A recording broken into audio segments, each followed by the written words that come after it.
Assalamualaikum warahmatullahi wabarakatuh. Hai teman-teman, welcome back to my YouTube channel. It's Humairah Tuzaroah. Nah, kali ini aku bakal ngajak teman-teman untuk sama-sama belajar mengenai materi koperasi sekolah. Nah, langsung aja disimak ya teman-teman. Terima kasih.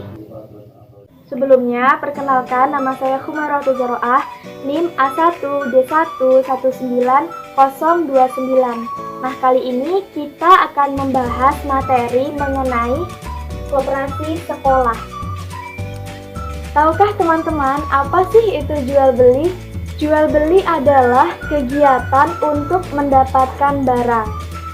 Barang tersebut harus ditukar dengan sejumlah uang yang jumlah uangnya itu sesuai dengan harga yang disepakati oleh penjual dan pembeli. Jadi teman-teman, di dalam jual beli harus ada penjual, pembeli, barang yang dijual, dan uang. Nah teman-teman, dengan jual beli ini pembeli mendapatkan barang dengan uangnya dan si penjual mendapatkan uang dengan cara menjual barang dagangannya. Nah teman-teman, yang selanjutnya yang akan kita bahas adalah jual beli di lingkungan rumah.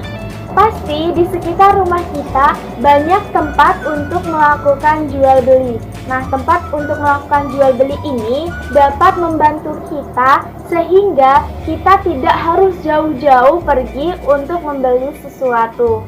Beberapa tempat jual beli yang ada di lingkungan kita, yang pertama adalah pasar. Pasar adalah tempat bertemunya antara pembeli dan penjual dari segala penjuru.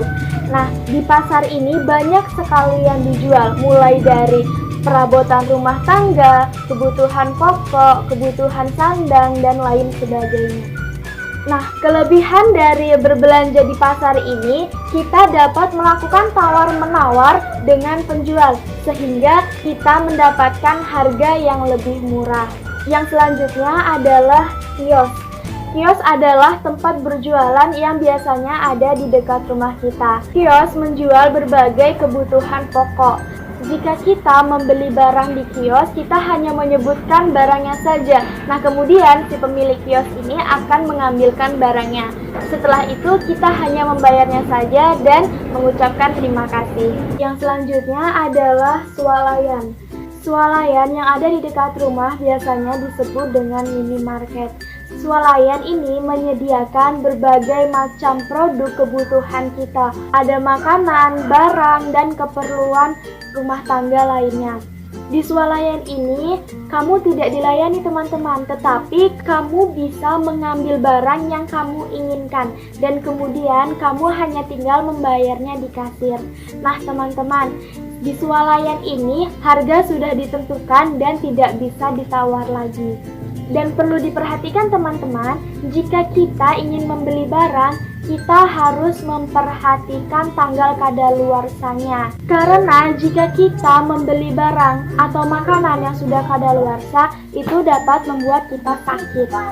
Yang selanjutnya adalah warung. Nah, warung ini adalah tempat jual beli yang paling dekat dengan rumah kita. Warung menyediakan berbagai barang seperti kebutuhan pokok kita. Selain itu juga ada warung yang menyediakan makanan siap saji, seperti warung makan. Biasanya penjual dan pembeli di warung ini lebih akrab teman-teman karena lokasi yang pada umumnya berada di dekat rumah. Yang selanjutnya adalah toko. Toko merupakan tempat jual beli yang lebih tertutup daripada warung. Nah, di toko ini menyediakan berbagai kebutuhan, ada juga yang hanya menyediakan satu kebutuhan seperti toko alat tulis dan lain sebagainya. Yang selanjutnya yang akan kita bahas adalah jual beli di lingkungan sekolah. Jual beli di lingkungan sekolah yang pertama adalah koperasi sekolah. Koperasi sekolah merupakan salah satu tempat jual beli yang ada di lingkungan sekolah. Koperasi sekolah ini didirikan oleh pihak sekolah dan dikelola oleh guru dan juga siswa. Setiap siswa boleh menjadi anggota koperasi. Koperasi sekolah ini menyediakan berbagai kebutuhan sekolah seperti alat tulis,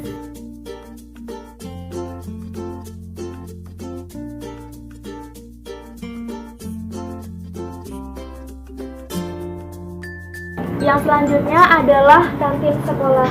Kantin sekolah ini menyediakan berbagai jenis makanan. Jadi dengan adanya kantin sekolah ini, peserta didik tidak perlu membeli makanan dari luar lingkungan sekolah. Selain itu juga, makanan dan minuman yang ada di kantin sekolah lebih terjamin kebersihannya. Yang selanjutnya adalah pedagang di sekitar sekolah.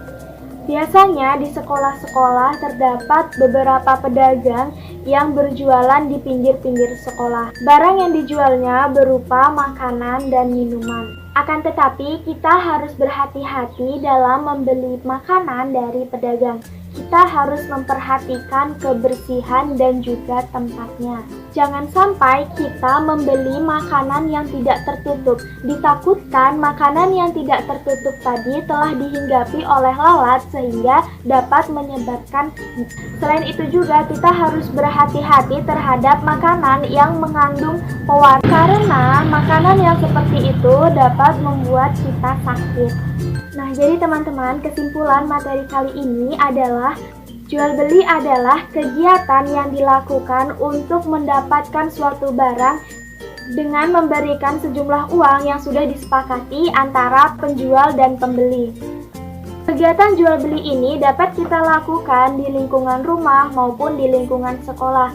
Nah, di sini tadi sudah dijelaskan bahwa jual beli di lingkungan rumah yaitu kita dapat melakukannya di pasar, kios, swalayan, warung, dan toko. Sedangkan di lingkungan sekolah kita dapat melakukan jual beli di koperasi sekolah, kantin sekolah, maupun pedagang di sekitar sekolah. Nah, teman-teman, materi kali ini saya rasa cukup. Semoga dapat diterapkan dalam kehidupan sehari-hari. Saya akhiri. Wassalamualaikum warahmatullahi wabarakatuh.